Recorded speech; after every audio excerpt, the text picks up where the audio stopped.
अस्सलाम वालेकुम स्टूडेंट्स, उम्मीद है आप तमाम लोग खैरियत से होंगे। मेरा नाम मोहम्मद उमर खान है और आप देख रहे हैं द लॉ चैनल। इस चैनल पर गुफ्तगू करते हैं हम लॉ, लैट, लॉ गैट और LLB 4 ईयर्स के हवाले से। तो अगर आप नए कैंडिडेट हैं, नए स्टूडेंट हैं, इस चैनल पर पहली बार तशरीफ लाएं तो इस चैनल को जरूर सब्सक्राइब कर लीजिए ताकि इस तरह की मजीद अपडेटेड और लेटेस्ट वीडियोस हम आप तमाम कैंडिडेट्स की खदमत में बर वक्त शेयर कर सकें। और अगर आप लॉ एडमिशन टेस्ट को प्रिपेयर कर रहे हैं और तैयारी के हवाले से अपने आप को अपडेटेड रखना चाहते हैं तो हमारी स्टूडेंट कम्युनिटी को जरूर फॉलो कर लीजिए। इसका लिंक आपको डिस्क्रिप्शन में मिल जाएगा। स्टूडेंट कम्युनिटी को फॉलो करना बिल्कुल फ्री ऑफ कॉस्ट है। लैट का तमाम जो प्रिपरेटरी मटेरियल है और इसके साथ साथ जो अपडेट्स हैं वो आपको फ्री ऑफ कॉस्ट मिलती हैं। इस कम्युनिटी को ज्वाइन करने के लिए आप लिंक को फॉलो कर सकते हैं या इस नंबर पर एक व्हाट्सएप मैसेज कर सकते हैं। आज के इस लेक्चर में हम इंग्लिश के सब्जेक्ट के क्वेश्चंस को डिस्कस करने वाले हैं। उन क्वेश्चंस को डिस्कस करने वाले हैं जो लैट के पास पेपर्स में पूछे गए हैं, ये मुख्तलिफ और एप्टीट्यूड एग्जाम्स के पास पेपर्स में पूछे गए हैं। ये क्वेश्चंस अगर आप प्रिपेयर कर लेते हैं तो काफी हद तक ये सब्जेक्ट्स आपके कवर हो जाते हैं। और इसी तरह के क्वेश्चंस की कंप्लीट प्लेलिस्ट जो है द लॉ चैनल पर आपको मिल जाएगी। प्लेलिस्ट के सेक्शन में अगर आप जाएंगे तो साल 2026 के लैट को प्रिपेयर करने की काफी ज्यादा वीडियोस वहां पर अपलोडेड हैं जिसमें इसी तरह के इंपॉर्टेंट क्वेश्चंस आपके साथ शेयर किए गए हैं। तो बगैर वक्त जाए किए हम अपने लेक्चर को स्टार्ट करते हैं। पहला क्वेश्चन इस वक्त आप अपनी स्क्रीन पर देख सकते हैं और आपसे पूछा जा रहा है एक वर्ड का सिनोनिम। और सिनोनिम किस वर्ड का पूछा जा रहा है? ऑब्सोलीट का। अब सिनोनिम आप जानते हैं कि हम मानी जो है वो अल्फाज को कहते हैं। तो आपसे पूछा जा रहा है कि ये जो वर्ड ऑब्सोलीट है इसका सिमिलर इन मीनिंग क्या होगा। ऑप्शंस को आपने रीड आउट करना है और करेक्ट आंसर को आपने अपने पास मार्क कर लेना है। उसके बाद करेक्ट आंसर मैं आपके साथ शेयर करूंगा। ऑब्सोलीट के मतलब के बारे में बात की जाए तो कोई ऐसी चीज जो अब इस्तेमाल ना की जाती हो, जो पुरानी हो। तो ऑप्शंस को रीड आउट करने के बाद जो इसका हम मानी बनेगा वो आउटडेटेड बनेगा। आउटडेटेड ऑप्शन ए जो है वो इसका दुरुस्त जवाब है। उसके बाद नेक्स्ट क्वेश्चन आप अपनी स्क्रीन पर देख सकते हैं जिसमें आपसे मिटिगेट के सिनोनिम के बारे में, मिटिगेट के हम मानी अल्फाज के बारे में पूछा जा रहा है। अब मिटिगेट का जो सिनोनिम बनेगा ऑप्शंस को रीड आउट करने के बाद अगर आपने रिलीव को सिलेक्ट किया ऑप्शन बी तो आपका जवाब जो है वो बिल्कुल दुरुस्त है।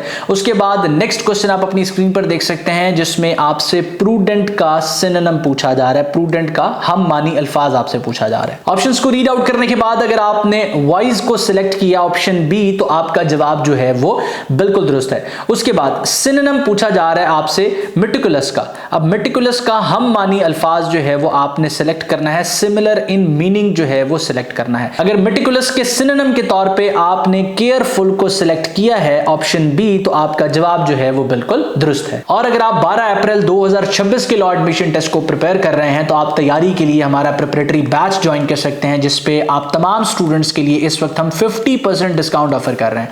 ऑलरेडी हमारी जो फी है वो स्टूडेंट्स के लिए रीजनेबल होती है लेकिन उस फी पे हम 50% तक का डिस्काउंट ऑफर कर रहे हैं 12 अप्रैल के टेस्ट के लिए। तो अगर आप इस कोर्स में इनरोल करना चाहते हैं तो सिंपली आप हमारी टीम के साथ इन टच आ सकते हैं। इस कोर्स की सबसे बड़ी फीचर ये है कि आपके पास पर्सनलाइज फीडबैक की असिस्टेंस जो है वो हर वक्त मौजूद होती है। आपका जो टीचर होता है वो व्हाट्सएप पे आपके साथ इन टच रहता है। आपको 24/7 लेक्चर्स की एक्सेस मिलती है। डिजिटल टेस्ट सेशंस आपके कंडक्ट होते हैं। आपको कॉम्प्रिहेंसिव नोट्स जो है वो प्रोवाइड किए जाते हैं। तो 12 अप्रैल का लॉ एडमिशन टेस्ट आप बेहतरीन तरीके से प्रिपेयर कर सकते हैं। साथ साथ जो है वो ये ह्यूज डिस्काउंट ऑफर भी आप अवेल कर सकते हैं। तो पिक्यूलियर कहते हैं किसी ऐसी चीज को जो कि अनयूजुअल हो, स्ट्रेंज हो, ऑर्डिनरी सर्कमस्टांसेस से हट के हो।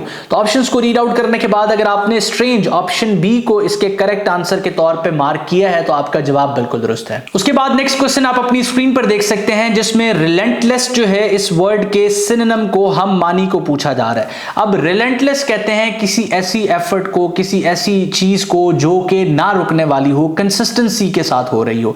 तो ऑप्शंस को रीड आउट करने के बाद अगर आपने करेक्ट आंसर के तौर पे परसिस्टेंट को मार्क किया है तो आपका जवाब बिल्कुल दुरुस्त है। रिलेंटलेस का जो सिनोनिम है वो परसिस्टेंट है। अब स्टूडेंट यहां कंफ्यूज हो जाते हैं कि जी ये वर्ड्स हमें बताएं कोई 100, 50, 200 जिनको हम प्रिपेयर कर लें और एज इट इज एग्जाम में वही आ जाए। ऐसा पॉसिबल नहीं है।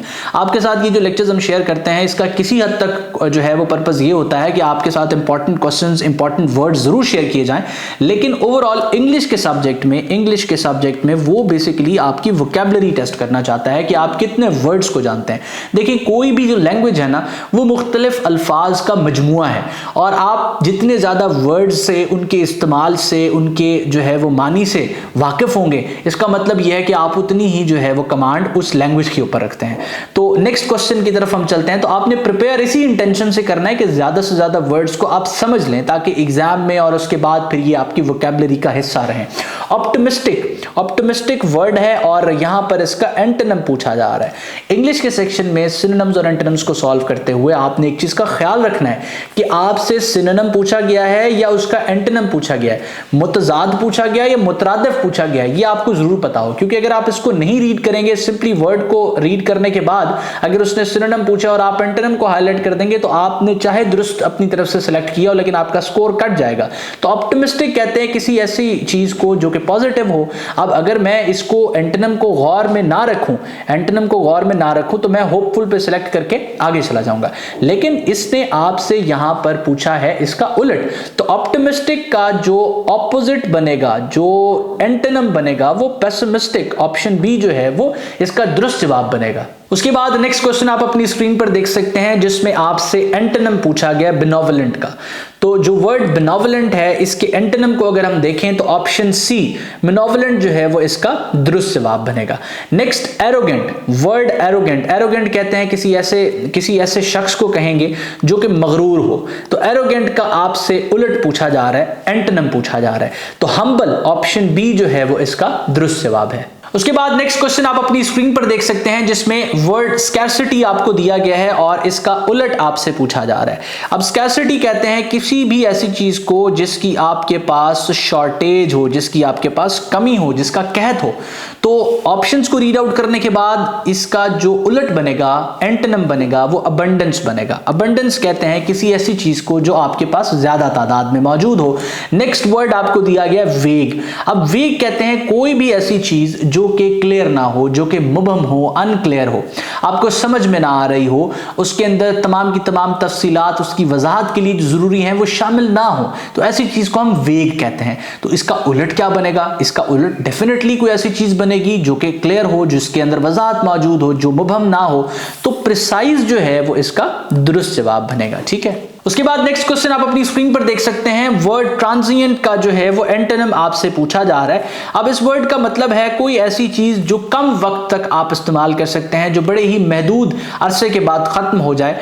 तो इसका उलट क्या बनेगा? इसका उलट डेफिनेटली कोई ऐसी चीज जो परमानेंट हो। ऑप्शन बी जो है वो इसका दुरुस्त जवाब बनेगा। उसके बाद नेक्स्ट क्वेश्चन आप अपनी स्क्रीन पर देख सकते हैं जिसमें आपने सूटेबल वर्ड को सिलेक्ट करना है। आपको एक सेंटेंस दिया गया है और इस सेंटेंस को कॉन्टेक्स्ट बेस और बाज दफा ग्रामर बेस वर्ड को आप सिलेक्ट करते हुए जो है एक एप्रोप्रिएट वर्ड को सिलेक्ट करेंगे। तो he is addicted dash to smoking. अब ये जो क्वेश्चंस होते हैं इसको आंसर करने के दो तरीके होते हैं। सबसे पहला तरीका तो ये है कि आपकी ग्रामर अच्छी हो, आप रूल्स को समझते हो, उस अकॉर्डिंग फिर आप एक एप्रोप्रिएट आंसर सिलेक्ट कर दें। और मेरे मुताबिक 80% जो स्टूडेंट्स हैं वो इस चीज पर अबूर नहीं रखते, उनको ग्रामर के रूल्स का नहीं पता होता। तो दूसरा तरीका क्या है कि आपको, अगर आपकी रीडिंग अच्छी है, आप ज्यादा चीजें पढ़ते हैं तो आपको पता होता है कि सूटेबल वर्ड कौन सा बनेगा। अब अगर इस सिचुएशन में हम पढ़ें तो he is addicted to smoking जो है यहां पर दुरुस्त जवाब बनेगा। तो आप इसी तरीके से एक एजुकेटेड गेस लगा के जो है इस तरह के क्वेश्चंस को ठीक कर सकते हैं। उसके बाद नेक्स्ट क्वेश्चन आप अपनी स्क्रीन पर देख सकते हैं, the court acquitted him dash all charges. The court acquitted him of all charges. Option A जो है वो इसका दुरुस्त जवाब है। उसके बाद नेक्स्ट क्वेश्चन आप अपनी स्क्रीन पर देख सकते हैं, do not interfere dash my personal affairs. So do not interfere in my personal affairs. Option B जो है वो इसका दुरुस्त जवाब है। उसके बाद नेक्स्ट क्वेश्चन आप अपनी स्क्रीन पर देख सकते हैं कि she is proficient dash English. So she is proficient in English. Option B जो है वो इसका दुरुस्त जवाब है। Which of the following is correctly spelled. अब बाज दफा लॉ एडमिशन टेस्ट में आपसे स्पेलिंग से रिलेटेड क्वेश्चंस भी जो है वो पूछ लिए जाते हैं। तो अगर आप ऑप्शंस को रीड आउट करते हैं और करेक्ट आंसर के तौर पे ऑप्शन ए को मार्क करते हैं तो आपका जवाब जो है वो बिल्कुल दुरुस्त है। उसके बाद नेक्स्ट क्वेश्चन आप अपनी स्क्रीन पर देख सकते हैं कि choose the correct article. He is dash university student. So he is a university student. Option A जो है वो इसका दुरुस्त जवाब है। Select the correct sentence. मुख्तलिफ किस्म के सेंटेंसेस आपको दिए जाते हैं, बेसिक मिस्टेक्स होती हैं तीन ऑप्शंस के अंदर और एक ऑप्शन इसमें दुरुस्त होता है। तो ऑप्शंस को रीड आउट करना है और करेक्ट सेंटेंस आपने अपने पास हाईलाइट करना है। अगर करेक्ट सेंटेंस के तौर पे इन सेंटेंस को रीड आउट करने के बाद आपने ऑप्शन बी को सिलेक्ट किया है तो आपका जवाब जो है वो बिल्कुल दुरुस्त है। उसके बाद नेक्स्ट क्वेश्चन आप अपनी स्क्रीन पर देख सकते हैं कि चूज द करेक्ट प्रोनाउन। अब यहां पर आपने करेक्ट प्रोनाउन को जो है वो हाईलाइट करना है, let dash and him go. तो ऑप्शंस को रीड आउट करने के बाद ऑप्शन बी अगर आपने सिलेक्ट किया करेक्ट आंसर के तौर पे तो आपका जवाब बिल्कुल दुरुस्त है, लेट मी एंड हिम गो। उसके बाद नेक्स्ट क्वेश्चन आप अपनी स्क्रीन पर देख सकते हैं, he is dash heir to the throne. तो ऑप्शन बी जो है वो इसका दुरुस्त जवाब है, he is an heir to the throne. उसके बाद नेक्स्ट क्वेश्चन आप अपनी स्क्रीन पर देख सकते हैं, one should keep dash promise.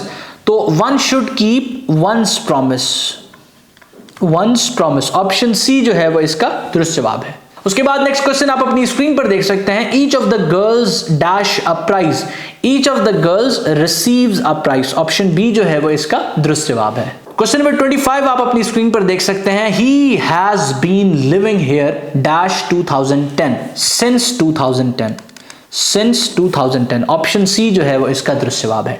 तो अगर आपको ये लेक्चर हेल्पफुल लगा है, इस चैनल को सब्सक्राइब कर लीजिए ताकि इस तरह के मजीद लेक्चर्स आपके साथ बर वक्त शेयर किए जा सकें।